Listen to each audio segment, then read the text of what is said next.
Yeah, I got no control on that injector at all with my noise light. Misfire is based on a p0202. So we hooked up to ground, our control side, not our power side. So we've got and 12 volt signal. That's on the bad injector. I don't have a control like that. We can do fuel injector control state. All right, toggle it. All right, if you watch the screen close, right there, it flashes on the screen. So this is what I did.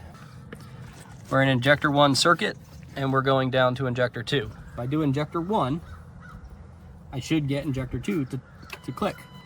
Yep. I don't know if you can catch that, if you could even see with the glare, but you can listen. Click. So that tells me the injector can be controlled. So the next thing we need to do is make sure that we have continuity all the way through that harness. Is the control line, and I've got voltage all the way through the injector back up to the top. This thing needs a PCM.